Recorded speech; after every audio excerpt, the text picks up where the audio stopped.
Huntsville, Alabama, looked different in the summer of 2003 than it would look 16 years later. The shooting range behind the Callahan house was not a range in any official sense. It was a cleared section of land that ran 300 yards from the back porch to the tree line where the property ended and the National Forest began. Master Sergeant Garrett Callahan had set up targets at 50 yards, and 100 yards, and 200 yards, and on weekends, when the weather cooperated, he would take his daughter out and teach her things. Reese was 10 years old. The first morning, he set the rifle on the bench in front of her. He did not waste words on preamble. He was not a man who found preamble useful. He placed the rifle there and looked at her and said, "Before you touch it, tell me what it is." "It's a rifle," she said, "a .308. He looked at her with the expression of a patient man who is also a precise man. "Tell me what it is." She thought about it. She was 10, but she had been listening to him since she was old enough to listen, and she understood already that her father did not ask small questions. The questions he asked had answers that mattered. "It's a tool," she said eventually. He nodded. "What does that make the person holding it?" "Responsible," she said. He smiled. He did not smile frequently. When he did, she kept the memory of it the way you keep things that might need to last a long time. They shot every weekend for 6 years, through Alabama summers that turned the back 40 into a place you moved through with intention and nothing extra. Through the year, her mother got sick with something the doctors could not name, and then got better in a way the doctors could not explain. Through the year, Garrett deployed to Iraq for the second time and came back thinner and quieter and more careful with everything he said. By the time Reese was 16, she could hit an 800-yard target with enough consistency that Garrett stopped coaching and started just watching. The watching was its own kind of teaching. The communication that happens when a person who knows something watches someone else do that thing, and the quality of the watching tells the person doing it whether they are doing it right. She was doing it right. November 2009 arrived in Huntsville the way November always arrives in northern Alabama. Cool enough to be honest about the season. The leaves turning colors that would have seemed impossible if you had tried to describe them without the leaves present as evidence. Garrett had orders for Afghanistan. His third deployment. He would leave on the 8th. On the 7th, he took Reese to the range one more time. They did not shoot that day. They sat on the bench and looked at the targets, and he told her things he had not told her before. About the difference between shooting at paper and shooting at something that shoots back. About the weight of decisions made at distance. About the specific responsibility that comes with the ability to end something from a place where the thing being ended cannot reach you. He said, "The skill is not the hard part. The skill is just practice and time and attention. The hard part is knowing when the skill serves something larger than itself." She said, "How do you know?"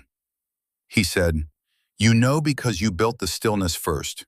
You built it before you ever picked up the rifle. The stillness is what lets you feel everything and do what needs doing anyway." She did not entirely understand what he meant.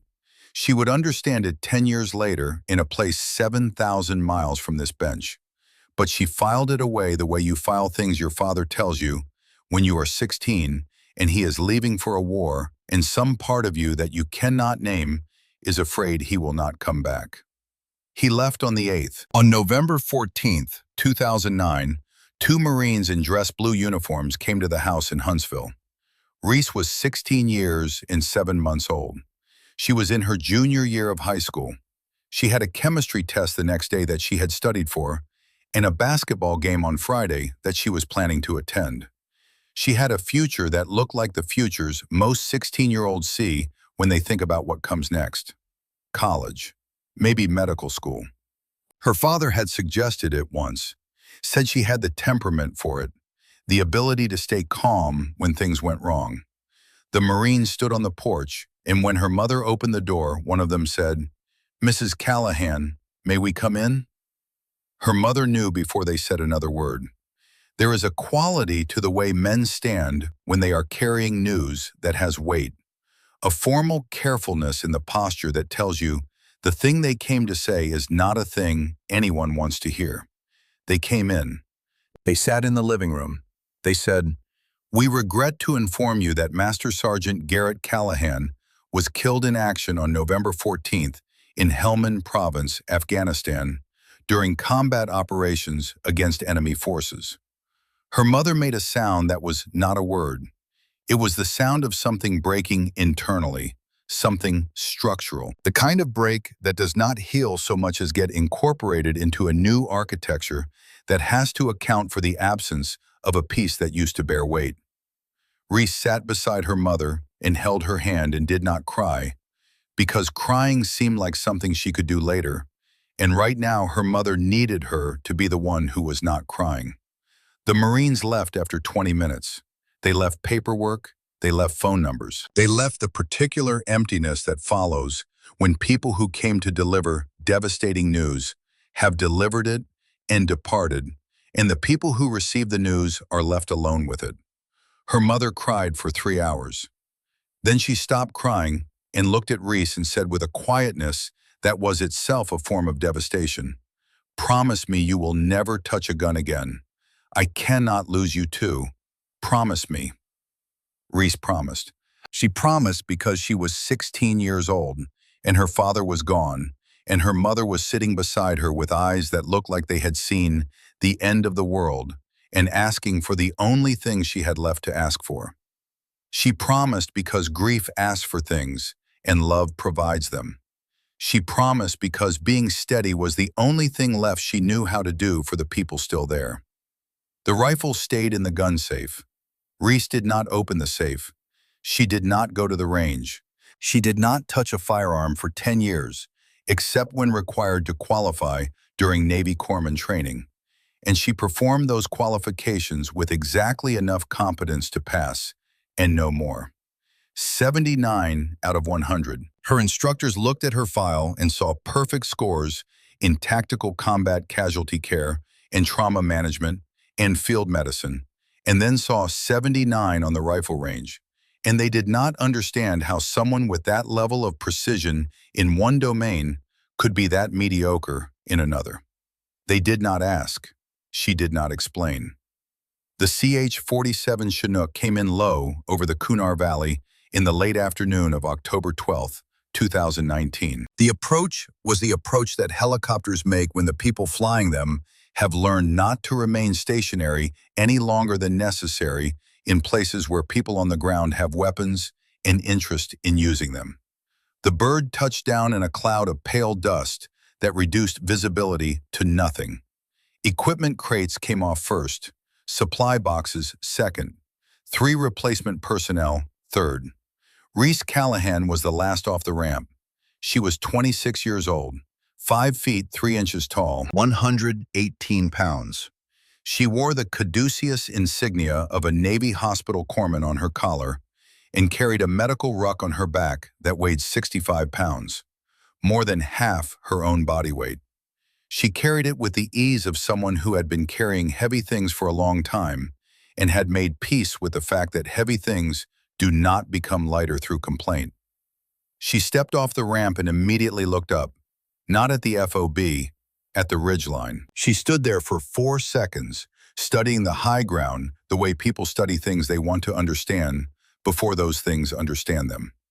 Then she looked back down, adjusted the strap on her left shoulder, walked toward the operations center without speaking to anyone.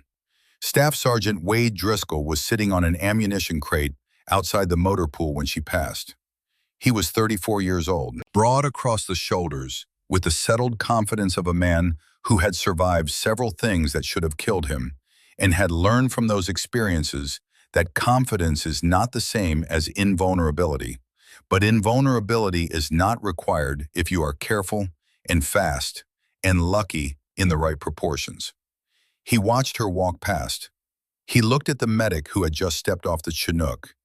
He looked at the man sitting next to him and said, "Command sent us the wrong replacement." Lance Corporal Tucker Mills was 21 years old and 4 months into his first deployment.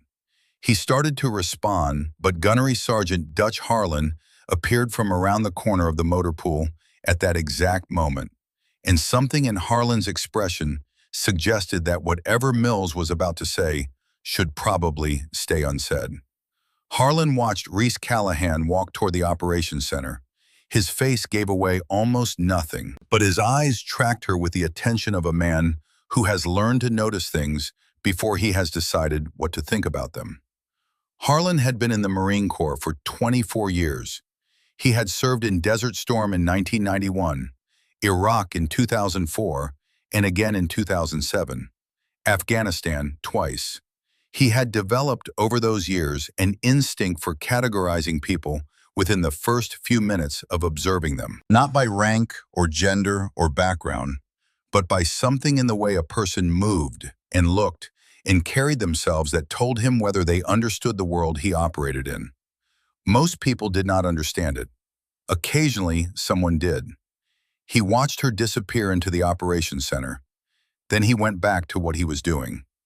But the tracking in his eyes continued for a moment after she was gone. Inside the medical station, Reese set down her ruck and looked at the room she had inherited. The previous corpsman had organized the supplies in alphabetical order. Bandages, chest seals, decompression needles, everything filed according to the first letter of its name in the systematic way of someone who had probably been very pleased with themselves for creating such a logical system. Reese stood in the doorway for 30 seconds reading the arrangement, not for what was there, for what it revealed about the mind that had created it. Alphabetical order was logical in a supply warehouse.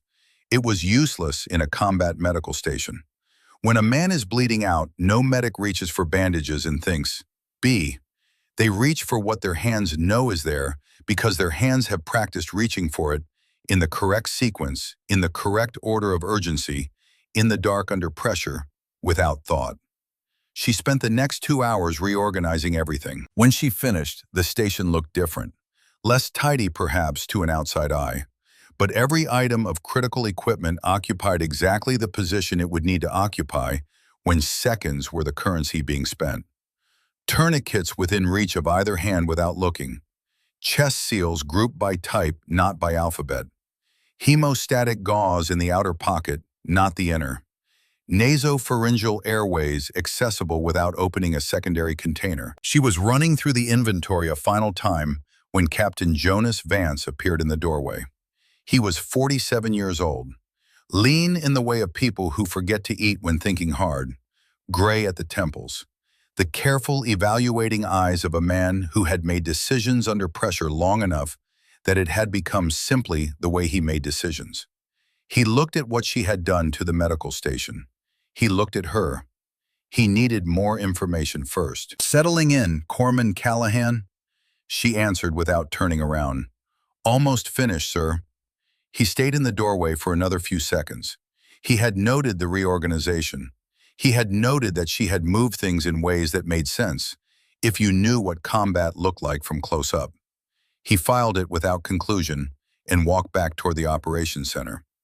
The first test came on the third day.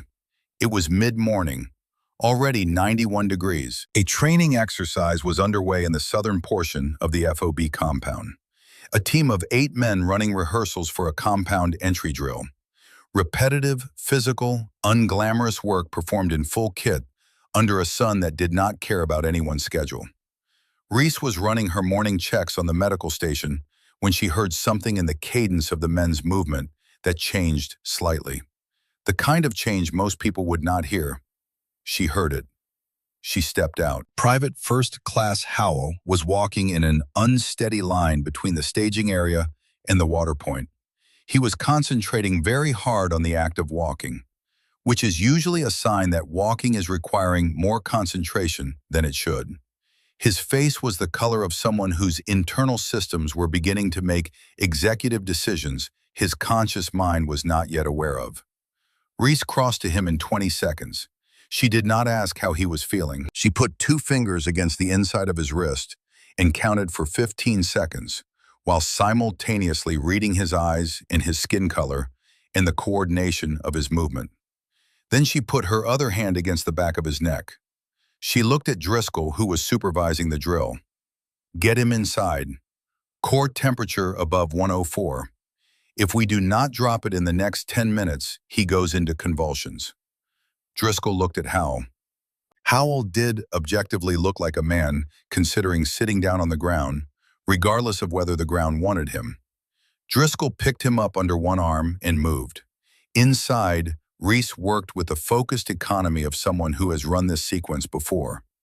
Ice packs to the neck and armpits and groin, oral hydration where he could tolerate it, oxygen flow, temperature checks every 90 seconds. She talked to Howell throughout, in the flat, steady tone of someone who finds calm useful and has therefore made it a permanent occupant of their voice. By the time the second temperature check came back 101.3 and declining, Howell's eyes had cleared and he was capable of coherent sentences. Driscoll stood near the back of the station watching. He had the expression of a man revising a calculation he had not known he was performing. He went back outside without saying anything, but he walked slightly differently than he had walked in. Harlan, standing near the entrance, noticed. The second test came that night, without warning, the way second tests always do. A vehicle returning from a resupply run struck a section of uneven ground at speed. The impact was not catastrophic by the standards of this part of the world. But Lance Corporal Greer had been positioned at an angle when the vehicle lurched and the compression had done something significant to his chest. By the time they got him to the medical station, Greer was breathing in the rapid, shallow, increasingly desperate way that indicates the body is working extremely hard to accomplish something it is failing to accomplish. His trachea had deviated slightly to the left. His breath sounds on the right side were absent. Reese was in the station when they brought him in. On her feet before the men carrying him had finished explaining what happened. She did not need them to finish. Tension pneumothorax, needle decompression, second intercostal space. Hold him still. What followed happened in something very close to darkness. The station's primary lighting had not yet been switched on. She worked by touch and position, and the coordinates of a human body she had studied until they were as familiar as the geography of her own hands. The needle found its mark. The sound that followed, air escaping where it had been trapped, was one of the more reliable sounds in trauma medicine, the sound of a problem being solved in real time. Greer's breathing immediately changed, shallower to deeper, faster to slower. The shift of a man coming back from a place he had been very close to, not returning from. Harlan had followed the men in. He stood near the door where the darkness was slightly less complete and watched. He watched the positioning of her hands. He watched the absence of hesitation. He watched the way she spoke to Greer throughout. Steady, quiet, informative. Not the way someone speaks to calm a person down, but the way someone speaks who knows that information is itself a form of stability. When it was done, Harlan stepped out without speaking. He walked to the eastern wall of the FOB and stood there looking out into the dark. He had known a few people like her in his career. Not many. The specific qualities she had. Competence so deep it had stopped being something performed and become simply something present.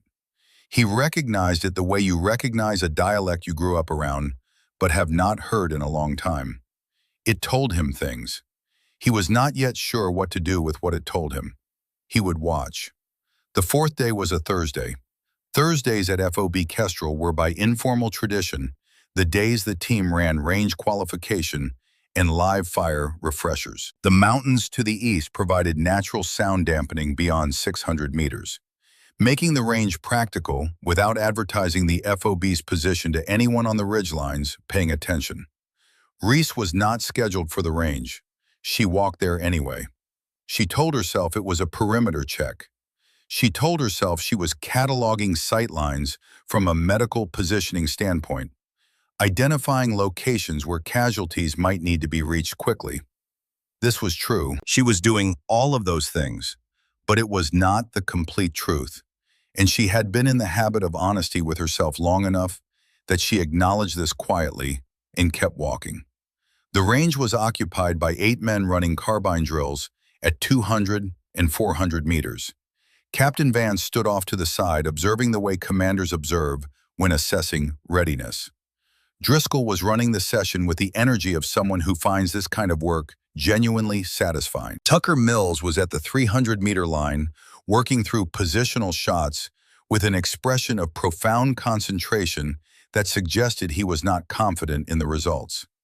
At the 400-meter target, Mills settled into prone, made his adjustments, fired. The round hit the outer ring. He was off by approximately 18 inches. He knew it. Reese, standing 60 feet away, looked at the win flags placed at 200 and 300 meters. She looked at the angle of the flags. She looked at Mills's position. She looked at the target. She ran the calculation the way she had run thousands of calculations. Without effort, without ceremony, with the automatic reliability of a function so deeply learned, it no longer requires conscious activation. The wind was coming from roughly 9 o'clock relative to Mills's position. He had not corrected for it. The correction needed was approximately 2 clicks and a 4-inch hold-off to the right. She said it before she realized she was saying it. Wind from 9, 2 clicks up, hold 4 right. She said it at normal conversational volume, not directed at anyone in particular. The way you say something you are thinking rather than something you intend to communicate. But in the partial quiet between shots, several people heard it. Mills heard it. He looked over his shoulder at her with an expression somewhere between confused and curious. Then, with the practical instinct of someone who will try anything if the alternative is another miss at 400 meters, he made the adjustment. He fired. The round hit center mass. The range went slightly quiet in the way that ranges go quiet when something unexpected has occurred and people are deciding how to process it. Driscoll was looking at her. His expression was not the easy dismissal of the first day. It was something more uncertain. The expression of a man whose original calculation has been complicated by new data and who is not yet sure what the new calculation should look like. Vance, from his position off to the side, heard. He looked at Reese for 3 seconds. Then he looked back at the range. Later, after the session had ended and the range cleared, Reese walked through the rifle station alone. She was not planning to stop. She had not given herself permission to stop. The M24 sniper weapon system was in its rack on the western wall. She saw it the way you see something you have been trying not to look at and have finally, in an unguarded moment, looked at anyway. She stopped walking. She stood there in the quiet of the empty station at a distance of approximately 8 feet from the rifle and looked at it. Not with want exactly, with the complicated recognition of someone for whom a thing is both deeply familiar and deeply off-limits. Like a door to a room in a house where you grew up. A room that has been closed for years for reasons decided by grief and love in approximately equal measure. Her hand moved. It was not a conscious decision. It was the movement of a hand that had made this particular motion thousands of times, reaching for something that had spent years occupying the space where that motion expected something to be. Pure muscle memory. The oldest kind of knowing. The kind your body maintains independent of what your mind has decided. She caught herself, pulled her hand back, let her arm fall to her side. She turned and walked out of the station without looking back. But she had not been alone. Dutch Harlan had come in from the far end of the structure, silent in the way of men who have spent careers learning to move quietly, there to check on equipment that needed a part ordered. He had seen her stop. He had seen her look at the rifle. He had seen the movement of her hand and the moment it arrested and the deliberate quality of the way she turned and left. He stood in the empty station after she was gone. He looked at the M24 in its rack. He looked at the doorway she had walked through. He had a picture now that he had not had before. It was not complete. There were gaps, shapes he could not yet define, but the outline was becoming visible the way outlines do when enough pieces have assembled themselves in the same space. He did not say anything to anyone that evening, but something in him had made a decision he had not yet put into words. Outside, the mountains held the last of the day's light for a few minutes longer than anything below them did. The ridgelines burned orange and then faded to gray, and then to the deep darkness of a sky with no competition from electricity for miles in any direction. Reese sat in the medical station and ran through her inventory one more time. She was thorough. She was quiet. She did not look toward the western wall where the rifles were racked, but her hands, resting on the edge of the supply table, were absolutely still, steady the way her father had taught them to be, steady in the way that things are steady when they have been tested often enough that steadiness has stopped being an effort and become simply the default condition of being. In 2 days, those hands would be asked to do something she had promised herself they would never do again. She did not know that yet, but somewhere in the part of her that had grown up on a shooting range behind a house in Huntsville, learning to calculate wind and distance and the particular patience required to make a thing happen at 800 meters that most people could not make happen at 80. That part of her had already begun quietly, without her permission, to prepare. The mission brief came on the 6th evening. Captain Jonas Vance stood at the front of the operations room with the economy of movement of someone who has delivered briefings in enough tight spaces that unnecessary motion has been eliminated from the process entirely. The room held 14 people. Reese was not one of them. She stood outside in the narrow corridor between the ops center and the adjacent structure, close enough to hear through the canvas partition without having been invited. She told herself she was there for medical planning purposes, knowing the route, the timing, the likely contact zones. All of it was relevant to how she would pre-position supplies, what she would pack, where she would need to be. This was true. It was also not the only reason she was standing in that corridor at that particular hour. The compound was in the Northern Valley, 14 kilometers out. Intelligence had identified it as a transit point for a high-value target moving weapons components through the Kunar corridor. The approach would be conducted at night, on foot for the final 4 kilometers, with helicopter support staged at a forward holding point 6 kilometers east. The timeline was tight. The terrain was unforgiving. The extraction window was 20 minutes from the moment of entry. Vance's voice through the canvas was flat and precise. He gave the route. He gave the contingencies.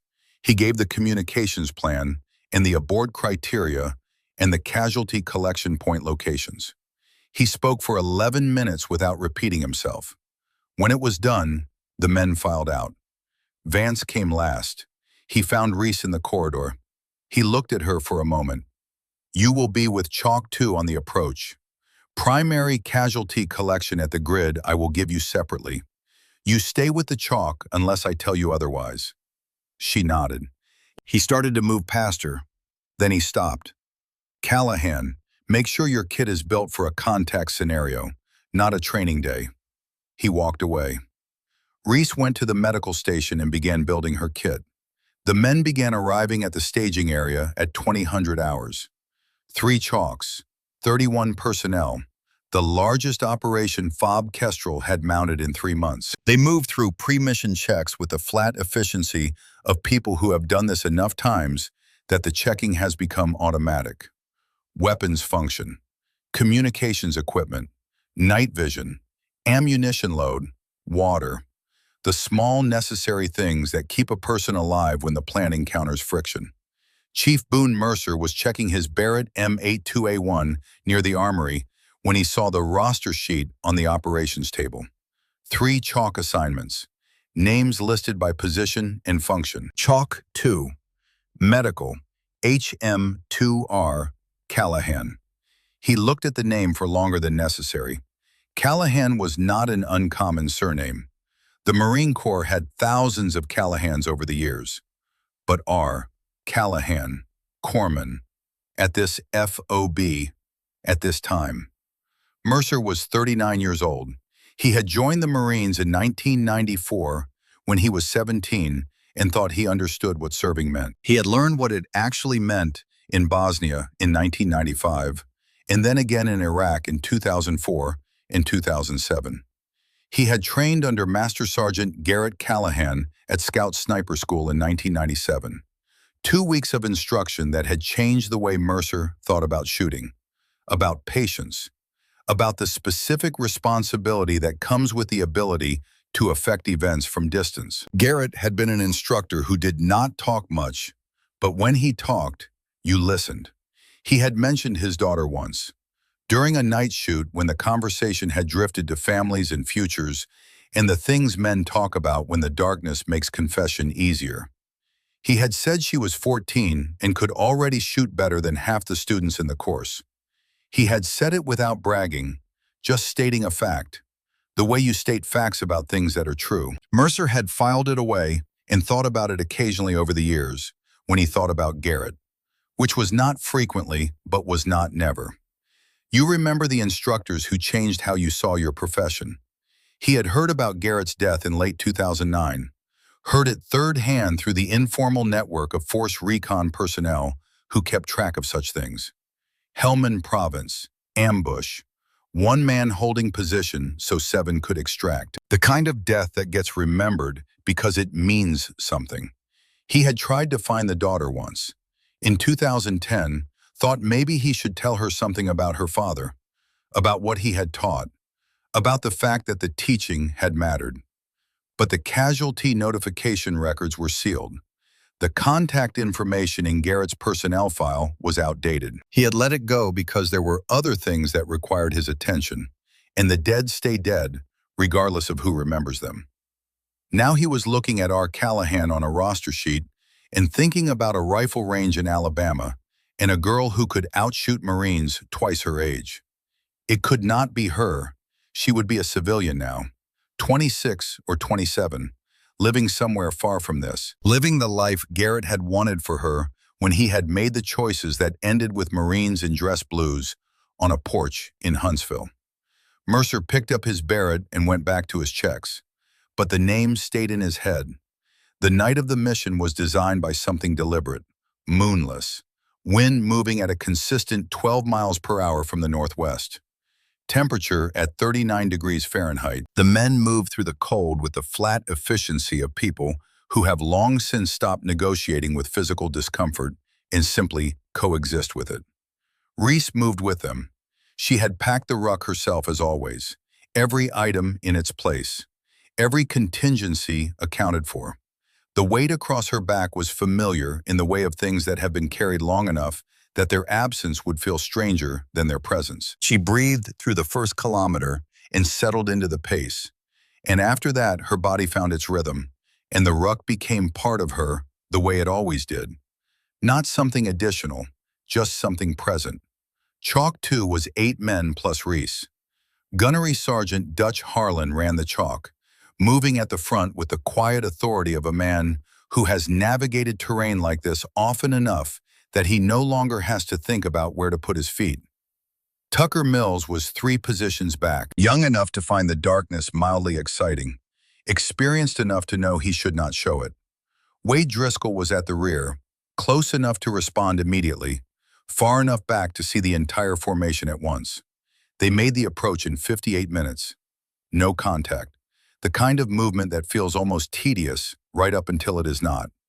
The compound appeared out of the dark the way compounds do in this part of the world. A collection of mud brick walls that the darkness made ambiguous until you were close enough for the details to resolve.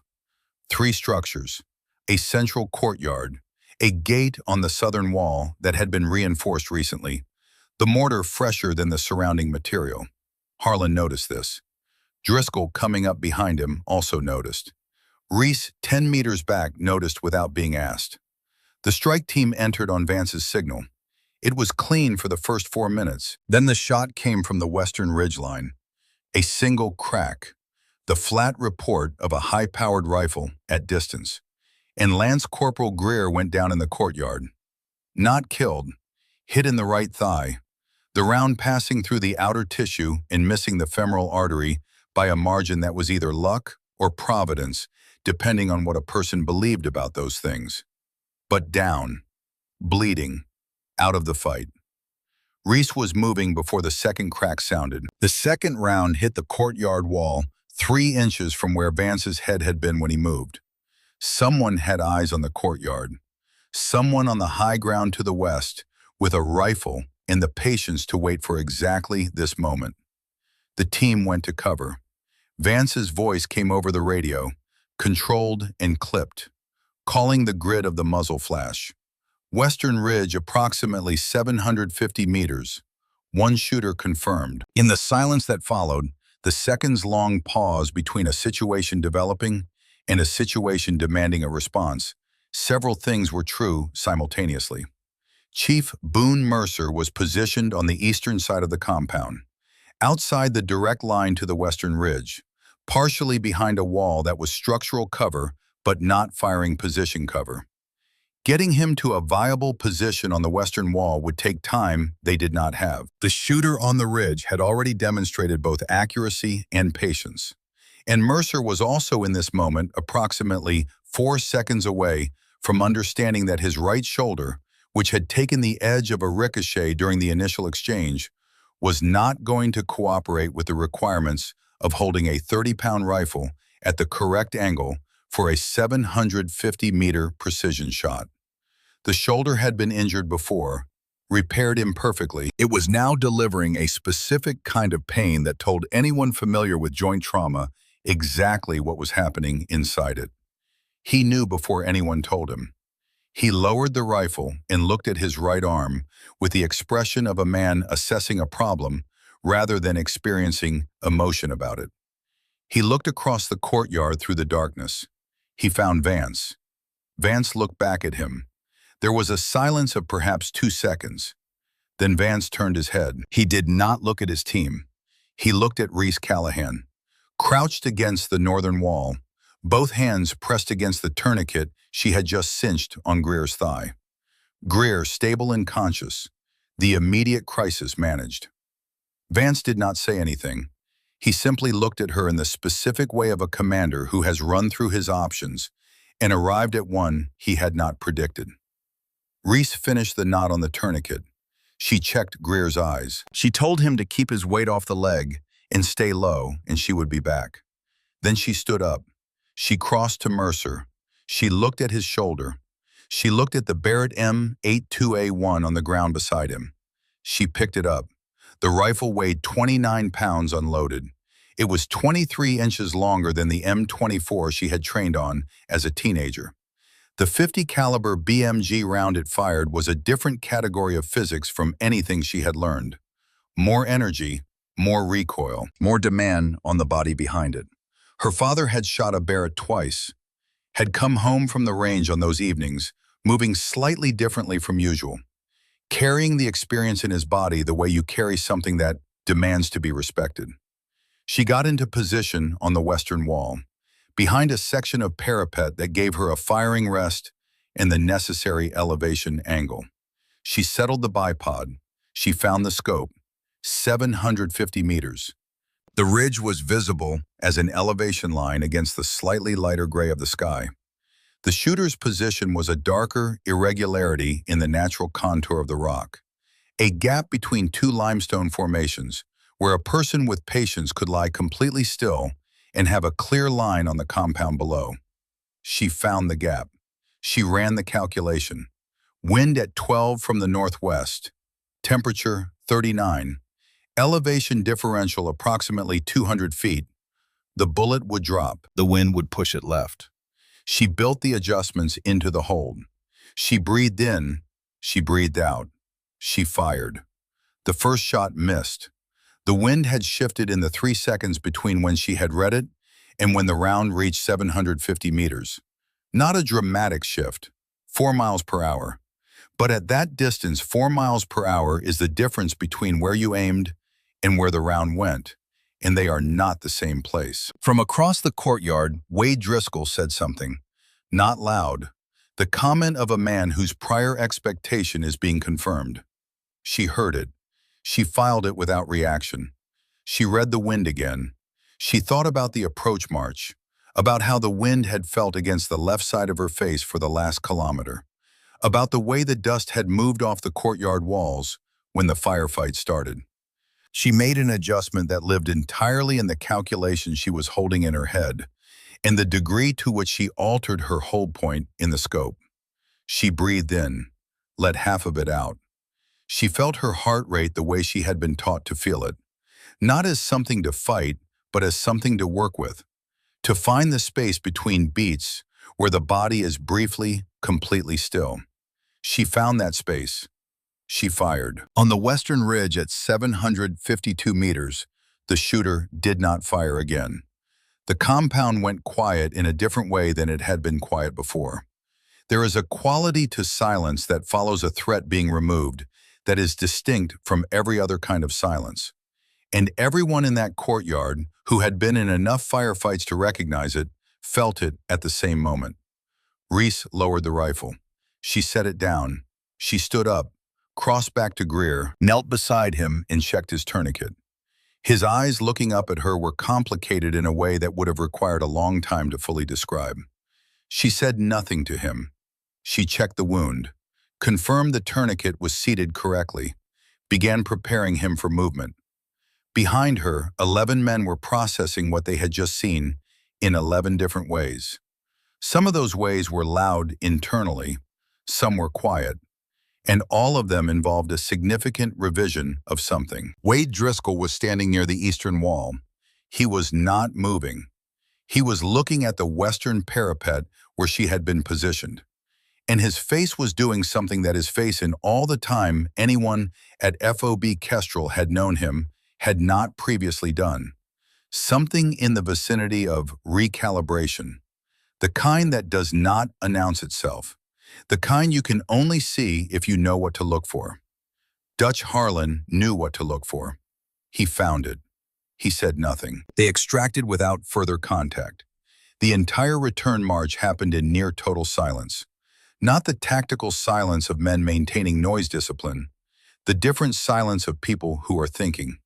In the days that followed, no one spoke to Reese directly about the shot, but conversations happened. Driscoll found Harlan at the vehicle maintenance bay the morning after they returned. He sat down.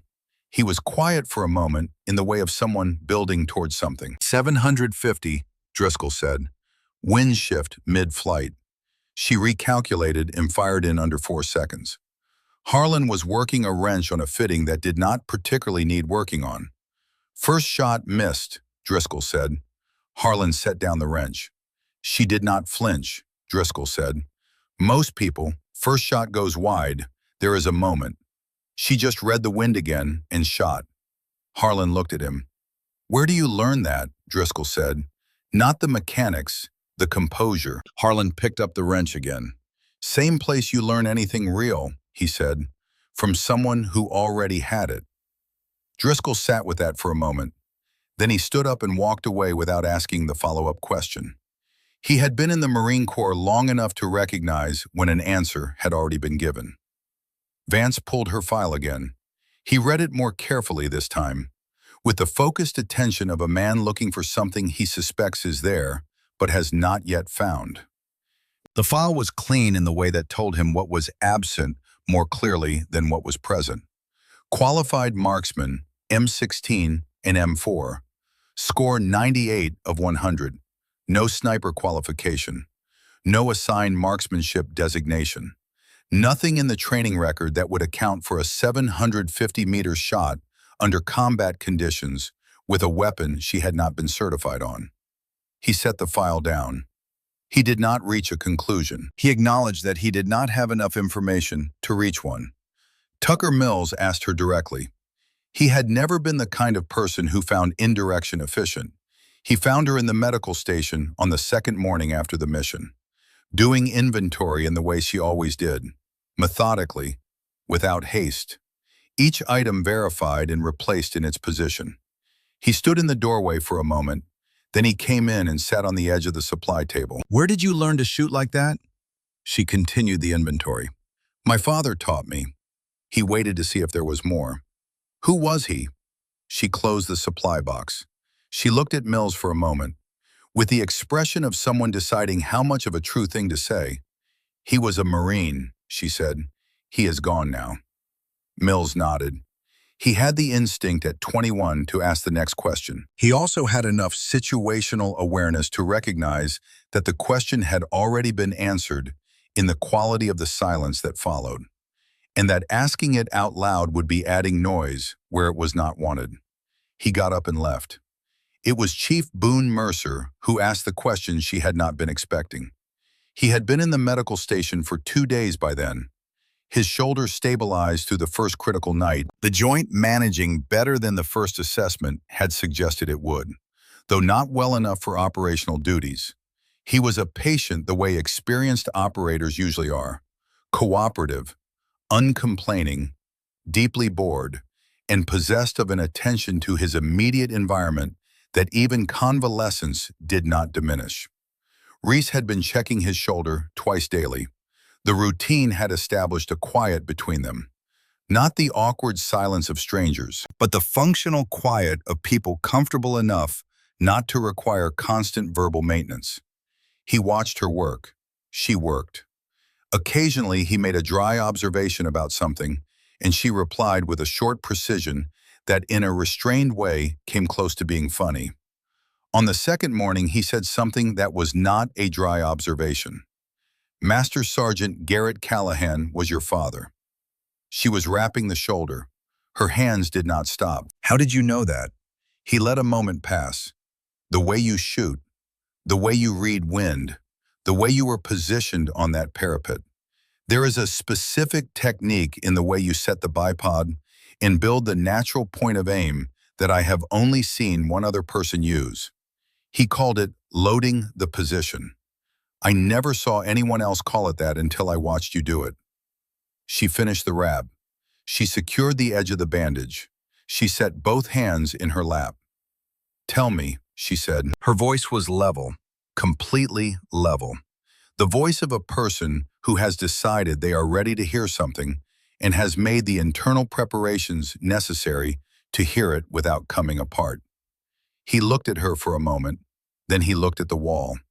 In honesty, she recognized the act of looking at a wall when saying something difficult, carrying the weight of it without performing the grief. I trained under him, Scout Sniper School, 1997. He was an instructor, best I ever had. He taught me more in 2 weeks than most people learn in careers. He paused. He talked about you once, during a night shoot, said you were 14 and could already outshoot half the students in the course. He said it like it was just a fact, the way you state things that are true. Reese was looking at her own hands in her lap. She was not crying. She was doing the things she had learned to do with very large things, holding them in both hands without dropping them and without pretending they were smaller than they were. Mercer continued, I heard about what happened to him. November 2009, Helmand Province. I was not there. I was in Iraq by then. But I heard from other Force Recon. There was an ambush, a canyon. The geometry was wrong. Your father held positions so 7 men could extract. He paused. They said he knew what he was doing, that he made the calculation, that he chose it. Reese nodded slowly. The nod of a person not agreeing with something but acknowledging the weight of it. The nod of a daughter who has spent 10 years building a version of her father's death inside her head. A version containing all the information she had been given, which was not enough. And none of the information she was hearing now, which was what had been missing, and is revising that version in real time. She stood up. She was steadier than he expected, than most people would have been. You have been carrying this for how long? She said. Since 2009, he said. I tried to find you. Twice. 2010 and 2014, but the casualty records were sealed. The contact information in his file was old. I could not locate you. She looked at him for a moment. There was something in her face that was not gratitude exactly, though gratitude was part of it. It was the expression of a person who has spent a long time carrying a weight they did not know had a name, and has just been told the name. She put her hand on the top of the supply cabinet, just for a moment, then she took it away. I need to run my inventory check, she said. I will be back this evening for the shoulder. He nodded. She walked out of the medical station and across the compound and through the gate in the eastern wall to the narrow, open ground between the perimeter and the maintenance sheds. She stood there for a while. The morning air was cool and carried dust and the distant smell of the valley. The ridgelines stood above everything in the permanent way of ridgelines. She thought about a morning in Huntsville when she was 12 years old, and her father had made her lie in prone position for 20 minutes without firing, just breathing, just learning what it felt like to be still. She had asked him why. He said, "Because the stillness has to come before anything else. You cannot build accuracy on movement. You build accuracy on stillness, and then movement comes after." She had been still for 10 years. The second confirmation of what she was came 2 nights later. New intelligence had identified a position on the Eastern Approach Corridor where a Taliban marksman had been placed to monitor FOB movement. The position was a natural feature, a shelf of rock at approximately 1,100 meters that provided a clear line of sight to the primary exit route while remaining nearly invisible from ground level. He had been patient and professional. He had not fired frequently, but twice in the preceding week, movement outside the wire had drawn rounds close enough to enforce a particular kind of caution on anyone needing to leave through that corridor. The situation was straightforward in its problem and complicated in its solution. 1,100 meters was not a distance that rewarded anything less than genuine precision. The conditions that evening made genuine precision a requirement rather than an aspiration. Wind gusting to 18 miles per hour from the northwest. Ambient temperature dropping. Light flat and directionless under an overcast sky. Vance found Reese in the medical station. He told her what the situation was, and what the range was, and what the conditions were. Then he waited. She said, "I will need 10 minutes to set up." He nodded and left. She packed a small kit, then crossed to the rifle station and took the Barrett from its rack. She handled it without ceremony. The weight was familiar now, familiar in the way of a thing you have made peace with, rather than a thing you have always loved. She carried it to the northern parapet and spent 8 of her 10 minutes simply reading the environment. The wind, the way dust moved at 200 meters, and the way it moved at 500. The temperature against her exposed skin. The light. At 1,100 meters, the rock shelf was visible as a faint irregularity in the terrain, a shape the landscape had not intended, but that a person with knowledge of how people use landscape had known to look for. She found it in the scope. She held the position for 90 seconds without firing, building the calculation, checking it, building it again. The wind gusted. She waited. It settled to a baseline. She fired. 1 round, 1,100 meters. The rock shelf produced no further complications that evening or in the days that followed. Vance was standing 15 feet behind her when she fired. He watched the shot. He watched her lower the rifle and begin breaking down her position with the same economy of motion she brought to everything. He stood there for a moment after she had shouldered the rifle and turned. He said, "Your father." She looked at him. He said, "Force Recon." She said, "First Marines, 3 deployments, Bosnia, Iraq, Afghanistan." He looked at her for 3 more seconds. Something moved through his expression that was careful and honest and carried in it what he would have called respect if he had been in the habit of naming things directly. He was not, but it was respect. He knew what it was. He said, "Thank you, Corman Callahan." She said, "Sir." She walked back toward the medical station. Behind her, Vance stood for a moment longer at the northern parapet, looking out at the 1,100-meter ridgeline in the settling dark. Later, in the quiet of the medical station, she sat with her back against the supply cabinet and held her father's absence in both hands. The way he had taught her to hold the rifle, firmly but without force, with the patience that allows the target to come to you rather than you lunging after it. She thought about what Mercer had told her. She thought about the canyon in Helmand in November 2009 and the geometry that was wrong in the calculation her father had made. The decision to hold position so 7 men could extract. The choice made with clear eyes. She thought about a man who had calculated the cost of a decision and made the decision anyway, and who had somehow in the middle of making it understood that someday his daughter might need to know that the decision was not waste or accident, but choice. The medical station was quiet around her. Outside, the FOB held its night routines. Somewhere on the perimeter, footsteps crossed the gravel at the steady pace of a patrol that would cover the same ground again in 20 minutes. She closed her eyes. She breathed in. She breathed out. In 2 days, she would need to be both things at once, the medic and the shooter, the hands that heal and the hands that stop what is doing the harming. The part of her that had spent years learning to be ready for things before they arrived was already making the preparations the rest of her had not yet been asked to make. The mountains outside held their positions in the dark. The night settled over the valley and the ridgelines above it. Reese Callahan sat in the quiet and was still.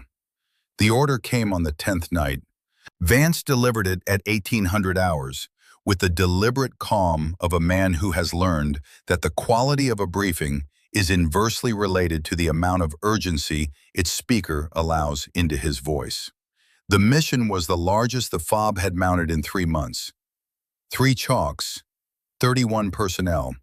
The objective was a compound complex 4 kilometers north of the previous target, deeper into the valley where intelligence had confirmed the presence of the high-value individual they had been building toward for 2 weeks. The window was narrow. The terrain was the kind that has absorbed a generation of fighting and been shaped by that absorption into something that favors neither side and punishes both. 3 approach routes, 2 extraction points, a 20-minute window from compound breach to wheels up, and no flexibility in that number. Reese sat through the briefing. This time, she had been given a chair. She listened to everything. She looked at the topographic map and marked in the part of her mind that had been doing this since her father first taught her to read terrain from elevated ground, the locations where casualties would be most likely, and what would be required to reach them. She noted the drainage ditch along the eastern approach that would provide cover for a casualty drag. She noted the open ground in front of the northern compound wall that provided none. After the briefing, she went to the medical station and built her kit for what she knew might be the last time. She was not superstitious about numbers, but she was attentive to the quality of her own attention. And on this evening, her attention had been sharpened to the degree where further sharpening would damage it. Everything she needed was in its place. Everything she did not need was absent. The kit weighed 41 pounds. She picked up the photograph she kept in the interior pocket of her blouse. She did not take it out. She felt the shape of it through the fabric. Her father in dress blues, taken before his first deployment, before the world had taught him the things it teaches people who go to war.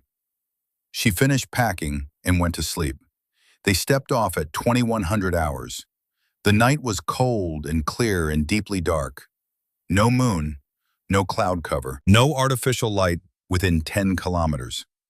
The stars above the Kunar Valley were extravagant, the kind of sky that only exists in places far from the light pollution of the world that has electricity in sufficient quantity to waste it.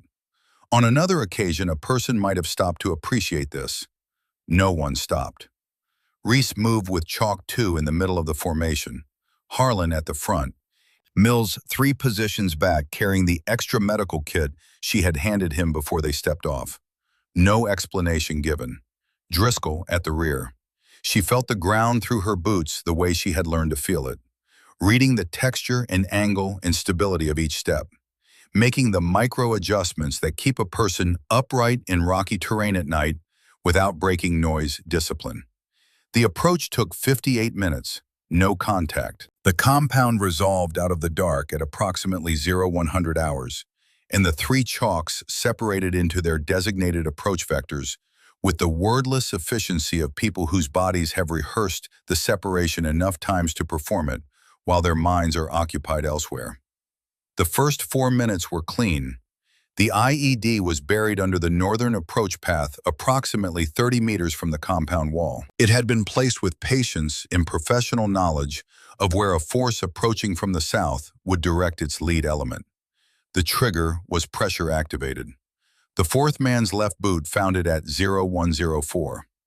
The explosion was not the largest Reese had heard. It was also not the smallest. It compressed the air in the way that high-order explosive compresses air. A physical event you feel before you hear. A pressure wave that moves through the body faster than the mind can process what is producing it. The night fractured into noise and dust, and the particular chaos that follows any event that eliminates all prior assumptions about how the next 60 seconds will unfold. Reese was moving before the dust had fully resolved. The two nearest casualties from Chalk 1 were 12 meters ahead of her position. She covered the distance at a run, low, using the compound wall's shadow for what cover it offered. The first man was sitting upright, conscious, his left hand holding his right forearm in a way that told her the arm was broken, but the bleeding was controlled. She told him to stay low and stay still, and she would come back. She moved to the second man. He was on his back. The blast had taken him from the left side. His left leg was the immediate problem. The femoral artery sits deep in the thigh, deep enough that most wounds do not reach it, close enough to the surface that when something does, the consequences are measured in 90-second intervals. She could see the arterial bleed from 2 meters away, the specific dark, pulsing quality of it in the ambient starlight. She was beside him in one movement. "Alderman, stay with me." She had her tourniquet out and was applying it 4 inches above the wound in the 3 seconds it took her to process the location and severity. The cat tourniquet cinched. She tightened it until the bleeding changed from arterial pulse to something that could be managed. She marked the time on the tourniquet with the marker clipped to her chest strap. 0107. She looked at his face. He was still with her. "Stay on the ground," she said. "Do not move the leg. I will be back." She moved. The third casualty was against the compound's northern wall, sitting forward at an angle that told her something had happened to his chest before she had crossed the 5 meters between them. Fragment entry right side below the clavicle. Not arterial, but the wound was open and needed sealing before movement. She pressed the combat gauze in with her right hand and held it there while she talked to him in the flat, steady voice she kept for exactly these moments. Not the voice of comfort, but the voice of information. Because men under fire respond to information better than they respond to comfort. Because information tells them someone in the darkness has a plan. She held the seal until his breathing changed from labored to something that could sustain him to the next stage of treatment. She marked him stable. She moved. Chalk 3 had breached the eastern wall and was pushing through the compound interior. Radio traffic told her the primary target had been confirmed inside the northern structure. The timeline was moving. Then the second sniper opened up. The position was the eastern ridgeline. Above and behind Chalk 3's approach, the range was significant, 1,400 meters at minimum, possibly farther. The first round hit the compound wall 6 inches above the head of the Chalk 3 commander. It was either an adjustment shot or a warning. And in either case, it functioned as the same thing. A message that the eastern ridgeline belonged to someone who was going to make the extraction timeline very difficult. Chalk 3 went flat. 8 men against the eastern compound wall. Unable to advance without presenting themselves to a shooter, they could not see at a distance, they could not effectively return fire across. Reese heard the report. She processed it in the 2 seconds she had between finishing her work on the chest casualty and moving toward the next. She turned her head and found Harlan. He was already looking at her. She said nothing to him. She looked at the Barrett M82A1 that had been brought on this operation and now sat on the ground 12 feet away. Its carrier redirected to a position on the southern wall that did not intersect with a 1,400-meter firing line to the east. She said to Harlan, "Stay with him. Keep both hands on the dressing and do not change the pressure." She placed his hands on the dressing she had applied. She felt him take the pressure. Then she stood up and crossed to the Barrett. 1,400 meters. She had not fired at 1,400 meters. It was a distance that existed in the upper range of what was physically possible with this platform under ideal conditions. And the conditions on this night in this valley were not ideal. Wind variable. Temperature dropped 4 degrees since they had stepped off. Light insufficient for the kind of optical clarity that makes long-range precision straightforward. None of this changed anything. She found the parapet on the eastern compound wall, the only elevated firing position providing a line to the eastern ridge. She settled the bipod. She found the scope. She began reading. 1,400 meters of atmosphere is a significant quantity of atmosphere. The wind at the shooter's position is not the wind at the target's position, and the wind in between is not necessarily either of those things. She had been taught this by a man who had found it out through practice rather than theory, and he had conveyed it the way he conveyed everything important, directly, without mystification, with the implicit message that understanding a difficulty is the first step toward not being defeated by it. She read the near wind from dust movement at 200 meters. She read the mid-range wind from vegetation on the valley floor where it was visible. She read the far wind from the way the ridgeline's loose surface materials caught the starlight at irregular intervals. She assembled these 3 readings into a single calculation that was not entirely precise and could not be entirely precise and was as close to correct as the available information allowed. She breathed. She fired. 1,411 meters away on a limestone shelf above the eastern approach corridor, the firing position stopped producing fire. Chalk 3 began to move. Reese lowered the rifle. She set it down, stood, and went back to Harlan and the man they were both working to keep alive. She was halfway back across the open ground when the muzzle flash appeared from the rooftop of the western structure inside the compound. A position that had not been clear, that no one had anticipated being occupied. 12 meters from her current location, with a clear line to everything in the central courtyard. The round hit her. She understood within the first second of understanding that she had been hit because she triaged herself the way she triaged everyone else. Without sentiment, without panic, with the flat, honest assessment of what was present and what it meant. The fragment had entered her left shoulder from a lateral angle, driven by a near miss that had partially detonated against the parapet behind her rather than finding a direct path. It was in the tissue. It had not hit bone. It had not hit the subclavian artery, which she knew because she was still upright and her blood pressure was still providing her with functional consciousness. It hurt in the specific way of things that the body registers as damage, but that the body's emergency systems override in favor of continued operation. She had heard this described before. She had treated people in this condition before. She had not, until this moment, been in this condition herself. She kept moving.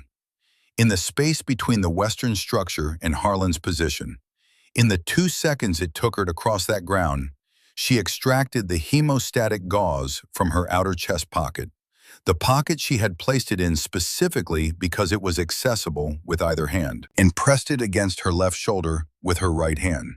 She pushed it in. The pain elevated sharply and then plateaued at the level where the body's chemistry makes decisions about what to do with information of this kind. She tied the gauze in place using a length of self-adhesive bandage she had positioned for one-handed access. She bit down on the end to hold it while her right hand made the wrap. She pulled it tight with her teeth and her right hand simultaneously. 41 seconds. She went back to work. Alderman first. She checked the tourniquet. The bleeding had been controlled. His color was poor but stable. She elevated the leg against a section of fallen wall and gave him the information he needed in the flat, steady voice. You are going to be fine. The tourniquet is holding. Do not touch it. Do not move it. When the helicopter comes, tell them Callahan applied it at 0107. He nodded. His eyes were clear enough. She moved. Wade Driscoll found her at the next casualty. He came across the courtyard at a low run with the energy of a man who has made a decision and is executing it before he can talk himself out of it. He dropped beside her without being asked and held the position she needed held while her hands worked. He saw the bandaging on her shoulder. She felt him see it. He started to say something. She said, "How many are left outside the wall?" He processed the redirect. 2, he said. East side of the breach, she said. When I am done here, you go first and I follow. He nodded. Whatever he had been about to say about her shoulder went somewhere else and stayed there. They worked through the remaining casualties in a sequence that Reese would later be unable to remember with perfect clarity. Not because it was unclear at the time, but because it was the kind of work that happens below the level of narrative, where the body has taken over from the mind and is executing what has been trained into it with a reliability that conscious thought would actually interfere with. She moved, she assessed, she treated, she moved again.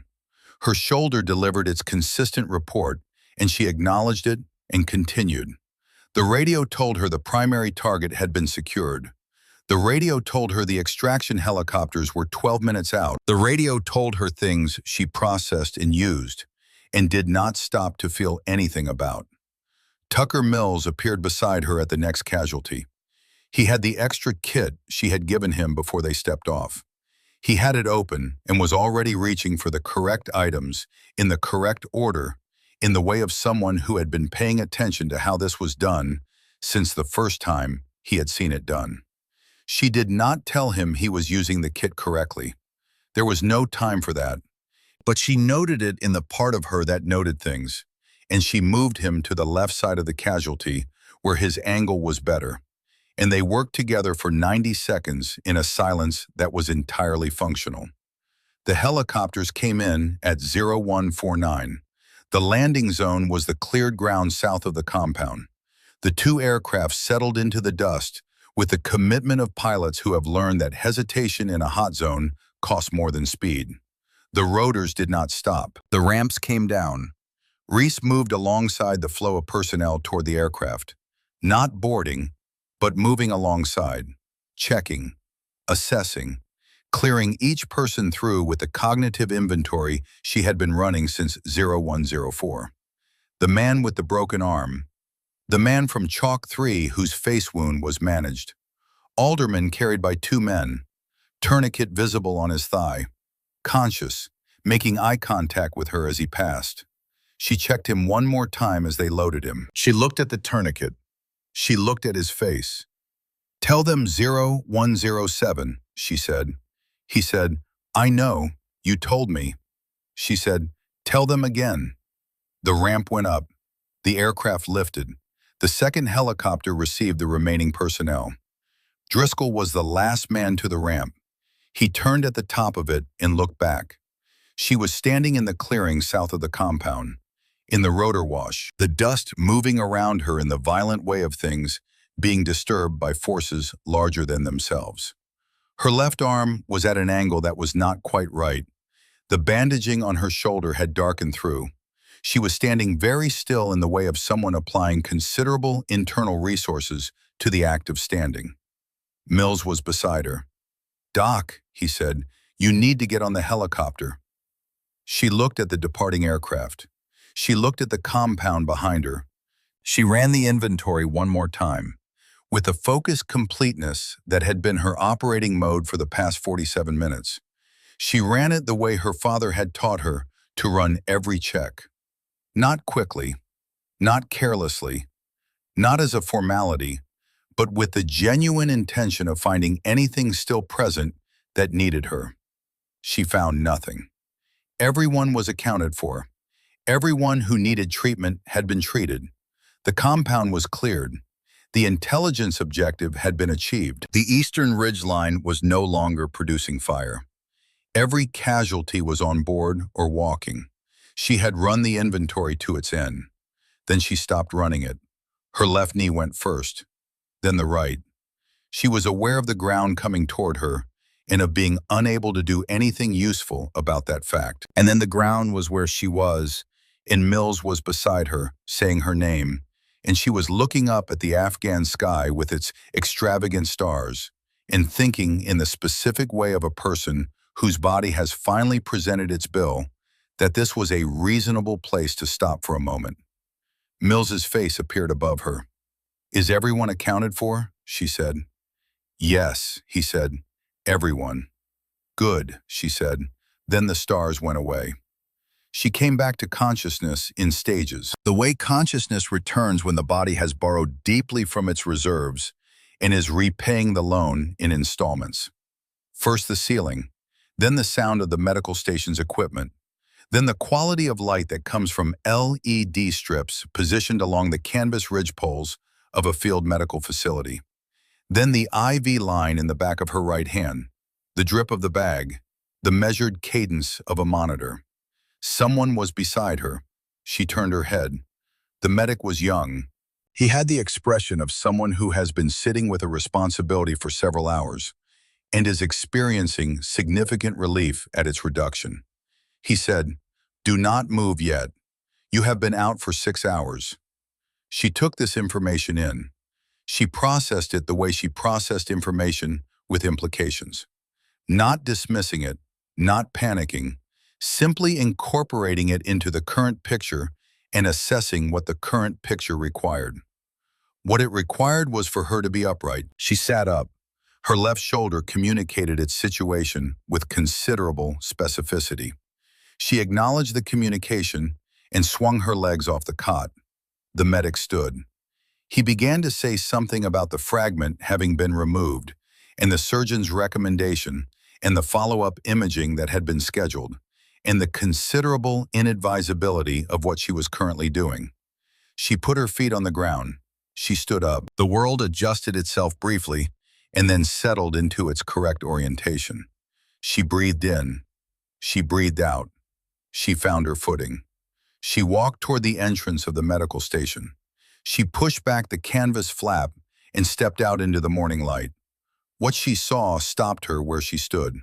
The morning light came over the eastern ridgeline at FOB Kestrel the way it always did in the Kunar Valley, low and golden, turning the pale dust of the compound into something that almost looked precious for exactly 7 minutes before the sun climbed high enough to burn the color away and leave only heat and glare in the flat, honest light of a place that had seen too much to pretend about beauty.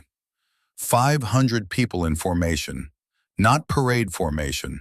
Nothing about the spacing or the uniformity suggested an official drill or a planned ceremony or anything that had been organized by the chain of command, but formation nonetheless. The deliberate arrangement of people who have chosen to be somewhere together, who have chosen without being told to stand in a way that acknowledges the weight of an occasion. Marines in desert utilities, Navy personnel in operational working uniforms, SEAL operators in the mixed kit that Tier 1 personnel wear when not required to wear anything else. Army Rangers from the Quick Reaction Force element, support personnel, the mechanics who kept the vehicles running, the cooks who ran the mess facility, the men who maintained the communications equipment and managed the supply lines and performed the 1,000 necessary functions that do not appear in any account of heroism, but without which heroism has nowhere to occur. They were all there. And then, beginning at the front of the formation and moving through it in the sequential way that things move through a crowd when they begin at one point and travel without instruction through the whole, every hand came up. 500 hands, in silence. The salute was not ragged. It was not uncertain. It was the movement of people who knew exactly what they were doing and why they were doing it, and had decided collectively that this moment required this gesture, and nothing less would suffice. Reese stood in the doorway and understood for the first time what she had done. She had not understood until this moment what it had meant to the people who had been there beside her. Not because she was unaware of the events, she retained every detail of those 47 minutes with the precise clarity that the brain's recording systems provide when operating at their highest capacity under the most demanding circumstances. She knew what she had done. She simply had not until she saw 500 people standing in the morning light with their hands raised understood what it had meant to them. Colonel Thad Kincaid stepped forward from the formation. He was 56 years old and walked with the bearing of a man who has spent most of his adult life in uniform and has been shaped by that uniform into something that cannot be easily separated from it. He carried 2 boxes in his hands. Both the specific small boxes covered in dark navy cloth that anyone who has attended a military award ceremony will recognize before the lids are opened, because the size and the covering tell you what is inside. He stopped in front of her. He looked at her for a moment with the directness of a man who has done this before and knows it does not become easier with repetition, and who is doing it now because it is correct and necessary. Hospital Corpsman, 2nd Class, Reese Callahan. By order of the Commandant of the Marine Corps, I am authorized to present 2 awards. He opened the first box. The Navy Cross awarded posthumously to Master Sergeant Garrett Callahan, United States Marine Corps, for extraordinary heroism above and beyond the call of duty in the face of enemy action. Helmand Province, Afghanistan, November 14, 2009. He paused.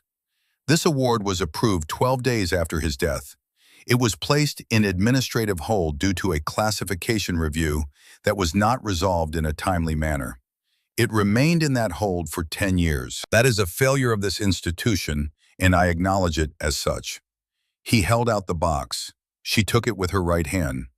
The box was lighter than she expected. Important things often are.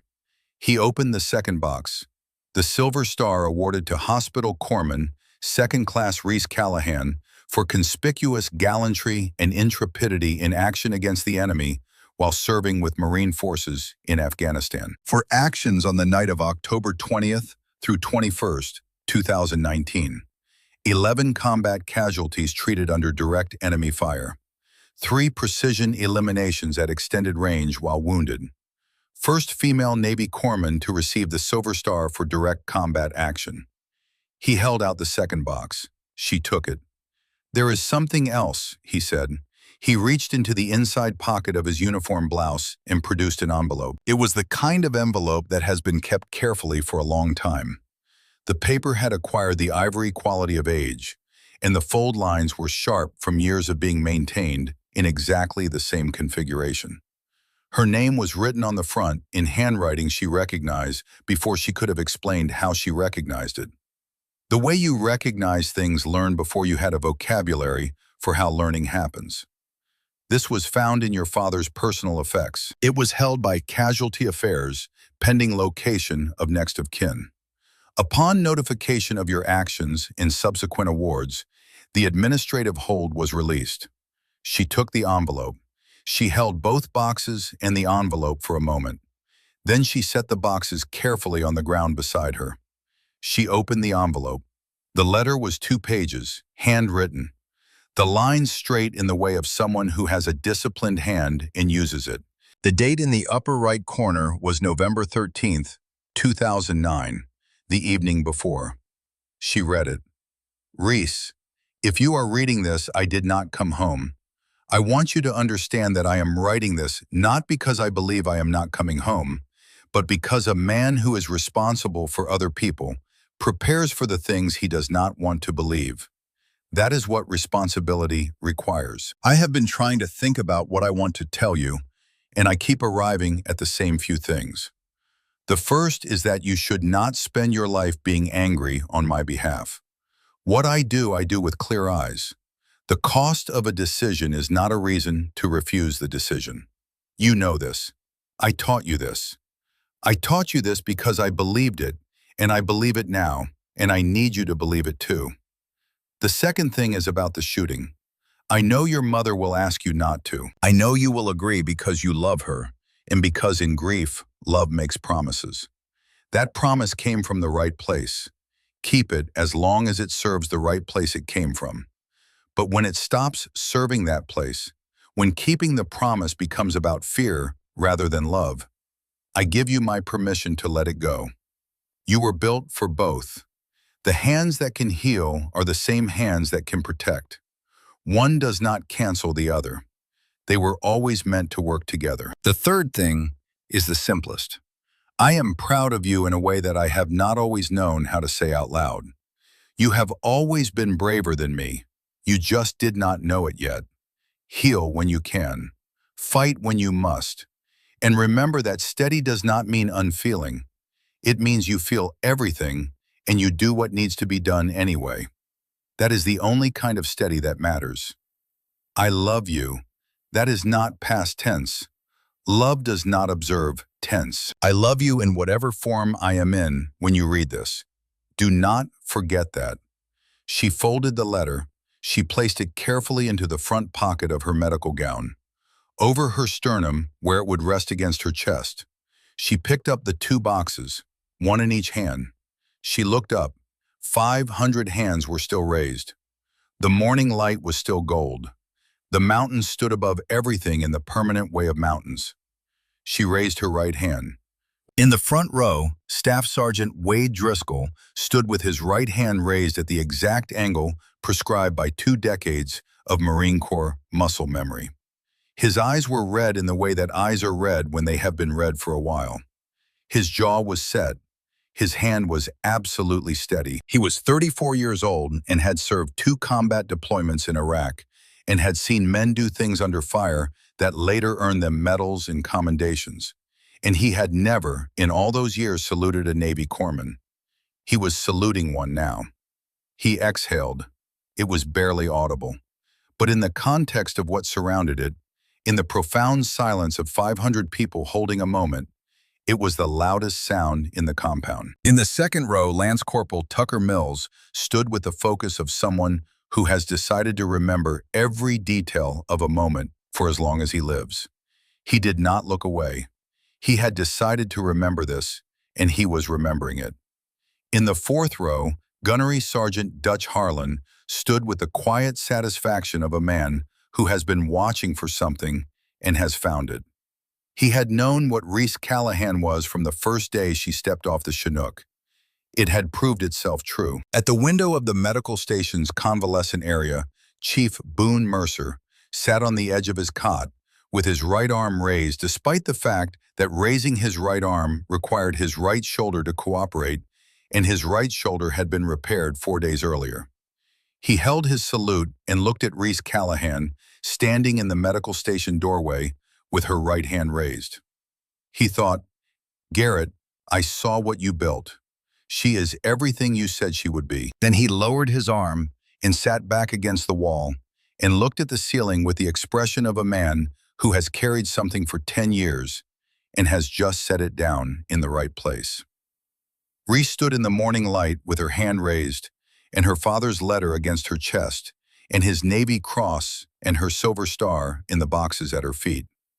In the Kunar Valley spread out below the ridgelines, with 47 minutes of 2 nights ago still in every muscle of her body. She stood in all of it without collapsing, without performance, without anything other than the quality her father had spent 6 years teaching her on a shooting range behind a house in Huntsville. Steady, the kind that is not the absence of feeling, the kind that is feeling held in both hands and the work continuing anyway. 6 months later, March arrived at Camp Pendleton with a particular quality of California mornings in early spring. Cool enough to be honest about the season, bright enough to suggest that honesty is temporary. The base was awake at 0530 in the way that military installations are always awake before the civilian world considers waking. And the building at the northern edge of the training complex had been lit since 0500 when Reese Callahan had arrived to set up for the day. She had set up the room the way she set up every space she was responsible for, with complete attention and complete intentionality. 24 chairs in 4 rows of 6, a whiteboard at the front. On the whiteboard, written in her even hand, "Heal when you can, fight when you must." Below that in smaller letters, "The two are not in competition." She was 27 years old now. The dark circles under her eyes had faded. They had been significant in the weeks after Kunar. The visible marking of a body that has spent more than it had and is slowly rebuilding the reserve. The color had come back in those weeks. She had gained back the weight she had lost, plus a pound, which was not something she had been tracking, but that her mother had noted with quiet satisfaction during a phone call in January. The fragment had been removed at Bagram 22 hours after the FOB. The surgery was straightforward. The recovery had taken 3 months, not because the wound was severe, but because she had returned to physical training on a schedule that her surgeon described as aggressive, and that she described as necessary. They had negotiated. She had done most of what he asked and supplemented the rest on her own time. She was not the same person who had arrived at FOB Kestrel in October. This was not a dramatic observation. She had not been transformed in the way of stories that require a person to become unrecognizable to themselves. She was recognizable. She was the same fundamental person, the same quality of stillness, the same economy of movement, the same preference for doing over explaining. But some of what had been locked inside that stillness had been opened, and the opening had not weakened it. It had given it more room. She stood at the whiteboard and looked at the 24 chairs. They began arriving at 6:30. Young men and women in Navy working uniforms, some of them uncertain in the way of people who are new to a thing and not yet sure what the thing requires. Some had heard things about the instructor. The things they had heard varied in accuracy, but were consistent in one respect. She was not someone who wasted your time, and she expected the same in return. She looked at them as they settled into the chairs. She looked at them the way she had learned to look at things that mattered, with the attention that is itself a form of respect. She picked up a marker. She pointed at the board. The first line, she said, means that your primary function in any situation is to preserve life. Every tool you have, every hour of training you have, every decision you make begins with that. If a person can be saved, you save them. Full stop. She moved to the second line. The second line means that the first line is not always sufficient. There are situations where the thing killing your people is still present and still acting, and the only way to protect the people you are responsible for is to stop the thing that is threatening them. In those situations, you do not set aside your role as a healer. You carry both roles simultaneously. The hands that can do this thing and the hands that can do that thing belong to the same person. They are not in conflict. They were always meant to work together. She paused. I am not going to tell you this is easy. It is not easy. It asks something of you that is uncomfortable to be asked. But I will tell you something my father told me when I was young. The discomfort of being asked to hold two difficult things at once is not a sign that you are doing it wrong. It is a sign that you understand the weight of what you are holding. She looked at the 24 faces looking back at her. He was right about that, she said. He was right about most things. She set the marker down. Let us start, she said. On the drive back across Camp Pendleton that evening, she pulled into the lot beside the training facility and took her phone out. She had a habit recently established of calling her mother on Tuesdays and Thursdays.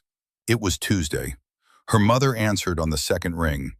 They talked for 30 minutes about the classes, about the curriculum the Marine Corps was reviewing for potential expansion to 3 additional installations, which Reese mentioned without particular emphasis, and which her mother received with the particular emphasis that mothers apply to things their children mention without it. About the weather in California and the weather in Huntsville.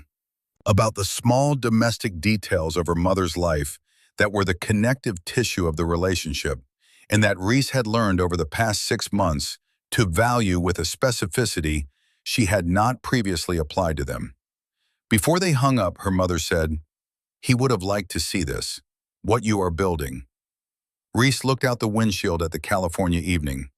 The light at this hour had a warmth different from the light of Kunar, softer, less ancient feeling, the light of a place that has not been a battlefield in living memory. She appreciated it. She had not always appreciated it. I know, she said. Her mother said, I think he already knows. Reese did not answer that. There were things she had decided to hold without converting them into language, and this was one of them. She held it the way her father had taught her to hold the rifle, firmly, steadily, without force. She said, "Good night." She put the phone away. She sat in the quiet for a moment. Then she reached into her jacket pocket and touched the envelope that was always there now. Its ivory paper familiar under her fingers. Its fold lines sharp from years of careful keeping. She did not take it out. She had read it enough times that it was inside her in the way things become inside you when you have carried them long enough with enough attention. She simply acknowledged it, the way you acknowledge the presence of something that matters. On her phone, one new email. JSOC, Monday, 0600. Bring full kit and precision rifle. She read it twice. She put the phone in her jacket pocket. She started the car. The road back ran along the perimeter of the training fields, where tomorrow morning 24 people would sit in 24 chairs, and she would stand at the front and give them the things that had been given to her by the man who had understood from the beginning that a person built right is not built for one thing. The California evening moved past the windows. The light faded by degrees into the deep blue of the hour before full dark, and the first stars appeared above the Pacific. And she drove through the quiet with both hands on the wheel, and the road ahead, long and clear.